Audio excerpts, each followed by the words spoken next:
شروع اللہ کا نام لے کر جو بڑا مہربان نہایت رحم والا ہے۔ جو مخلوق آسمانوں اور زمین میں ہے اللہ کی تسبیح کرتی ہے، اور وہ غالب ہے، حکمت والا ہے۔ آسمانوں اور زمین کی بادشاہی اسی کی ہے، وہی زندگی دیتا ہے اور وہی موت دیتا ہے، اور وہ ہر چیز پر قادر ہے۔ وہی اول اور وہی آخر، اور اپنی قدرتوں سے سب پر ظاہر اور پھر بھی پوشیدہ ہے، اور وہ ہر چیز کا خوب جاننے والا ہے۔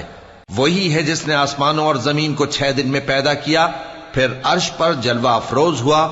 جو چیز زمین میں داخل ہوتی اور جو اس سے نکلتی ہے، اور جو آسمان سے اترتی اور جو اس میں چڑھتی ہے، سب اس کو معلوم ہے۔ اور تم جہاں کہیں بھی ہو وہ تمہارے ساتھ ہوتا ہے، اور جو کچھ تم کرتے ہو اللہ اس کو دیکھ رہا ہے۔ آسمانوں اور زمین کی بادشاہی اسی کی ہے، اور سب معاملات اسی کی طرف رجوع ہوتے ہیں۔ وہی رات کو دن میں داخل کرتا اور دن کو رات میں داخل کرتا ہے، اور وہ دلوں کے بھیدوں تک سے واقف ہے۔ لوگوں، اللہ پر اور اس کے رسول صلی اللہ علیہ وآلہ وسلم پر ایمان لاؤ، اور جس مال میں اس نے تم کو اپنا نائب بنایا ہے اس میں سے خرچ کرو۔ اب جو لوگ تم میں سے ایمان لائے اور مال خرچ کرتے رہے ان کے لیے بڑا ثواب ہے۔ اور تم کیسے لوگ ہو کہ اللہ پر ایمان نہیں لاتے، حالانکہ اس کے پیغمبر صلی اللہ علیہ وآلہ وسلم تمہیں بلا رہے ہیں کہ اپنے پروردگار پر ایمان لاؤ، اور اگر تم کو یقین ہو تو وہ تم سے اس کا عہد بھی لے چکا ہے۔ وہی تو ہے جو اپنے بندے پر واضح آیتیں نازل فرماتا ہے تاکہ تم کو اندھیروں سے نکال کر روشنی میں لائے۔ بے شک اللہ تم پر نہایت شفقت کرنے والا ہے، مہربان ہے۔ اور تم کو کیا ہوا ہے کہ اللہ کے رستے میں خرچ نہیں کرتے، حالانکہ آسمانوں اور زمین کی وراثت اللہ ہی کی ہے۔ جس شخص نے تم میں سے فتح مکہ سے پہلے خرچ کیا اور جنگ کی، وہ اور جس نے یہ کام بعد میں کیے وہ برابر نہیں۔ ان کا درجہ ان لوگوں سے کہیں بڑھ کر ہے جنہوں نے بعد میں مال خرچ کیے اور کفار سے جنگ کی، اور اللہ نے سب سے ہی ثواب نیک کا وعدہ کیا ہے، اور جو کام تم کرتے ہو اللہ ان سے واقف ہے۔ کون ہے جو اللہ کو نیک نیتی سے قرض دے تو وہ اس کو کئی گنا ادا کرے گا، اور اس کے لیے عزت کا صلہ یعنی جنت ہے۔ جس دن تم مومن مردوں اور مومن عورتوں کو دیکھو گے کہ ان کے ایمان کا نور ان کے آگے آگے اور داہنی طرف چل رہا ہے، تو ان سے کہا جائے گا کہ تم کو بشارت ہو کہ آج تمہارے لیے باغ ہیں جن کے نیچے نہریں بہ رہی ہیں، ان میں تم ہمیشہ رہو گے، یہی بڑی کامیابی ہے۔ اس دن منافق مرد اور منافق عورتیں مومنوں سے کہیں گے کہ ہمارے لیے انتظار کرو کہ ہم بھی تمہارے نور سے روشنی حاصل کریں۔ ان سے کہا جائے گا کہ پیچھے کو لوٹ جاؤ، پس وہاں نور تلاش کرو۔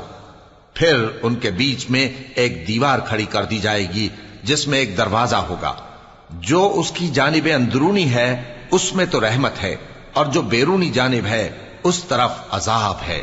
تو منافق لوگ مومنوں سے کہیں گے کہ کیا ہم دنیا میں تمہارے ساتھ نہ تھے؟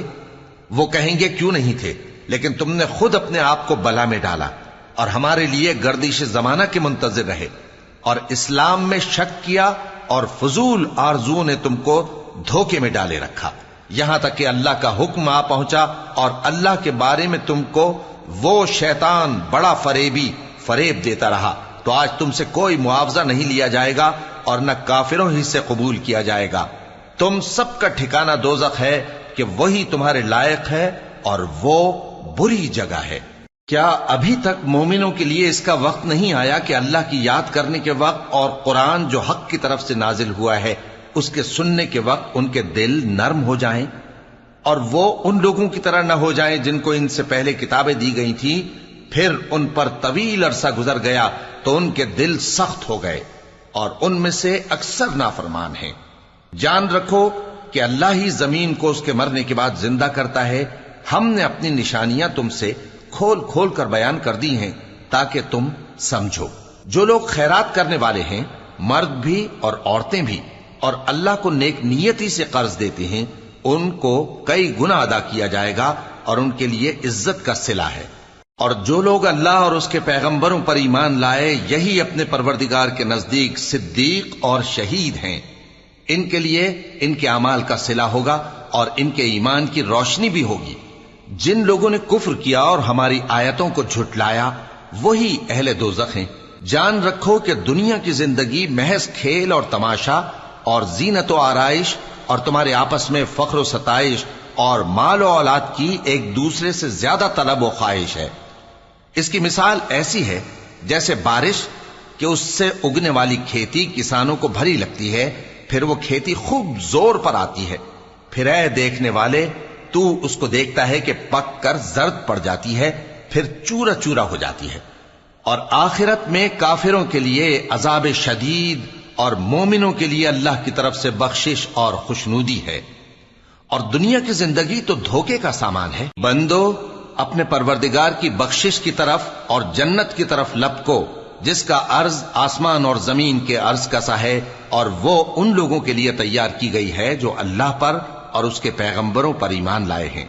یہ اللہ کا فضل ہے، جسے چاہے عطا فرمائے، اور اللہ بڑے فضل کا مالک ہے۔ کوئی مصیبت زمین میں اور خود تم پر نہیں پڑتی مگر پیشتر اس کے کہ ہم اس کو پیدا کریں، ایک کتاب میں لکھی ہوئی ہوتی ہے، اور یہ کام اللہ کو آسان ہے۔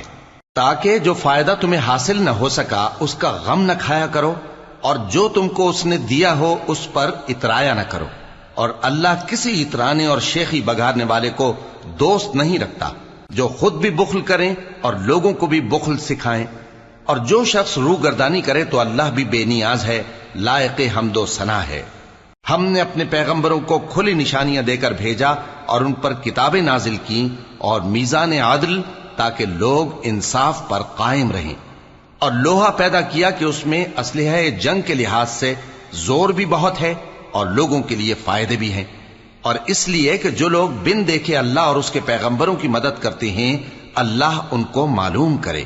بے شک اللہ زور آور ہے، غالب ہے۔ اور ہم نے نوح اور ابراہیم کو پیغمبر بنا کر بھیجا اور ان کی اولاد میں پیغمبری اور کتاب کے سلسلے کو وقتاً فوقتاً جاری رکھا، سو بعض تو ان میں سے ہدایت پر ہیں اور اکثر ان میں سے نافرمان ہیں۔ پھر ان کے پیچھے انہی کے قدموں پر اور پیغمبر بھیجے، اور ان کے پیچھے مریم کے بیٹے عیسیٰ کو بھیجا، اور ان کو انجیل عنایت کی، اور جن لوگوں نے ان کی پیروی کی ان کے دلوں میں شفقت اور مہربانی ڈال دی۔ اور ترک دنیا والی نئی بات تو خود انہوں نے نکال لی، ہم نے ان کو اس کا حکم نہیں دیا تھا، مگر انہوں نے اپنے خیال میں اللہ کی خوشنودی حاصل کرنے کے لیے آپ ہی ایسا کر لیا تھا، پھر جیسا اس کو نبھانا چاہیے تھا نبھا بھی نہ سکے۔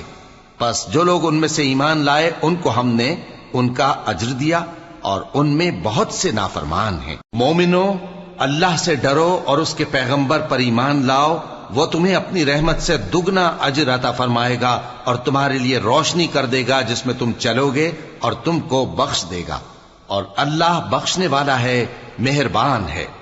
یہ باتیں اس لیے بیان کی گئی ہیں کہ اہل کتاب جان لیں کہ وہ اللہ کے فضل پر کچھ بھی قدرت نہیں رکھتے، اور یہ کہ فضل اللہ ہی کے ہاتھ میں ہے، وہ جس کو چاہتا ہے دیتا ہے، اور اللہ بڑے فضل کا مالک ہے۔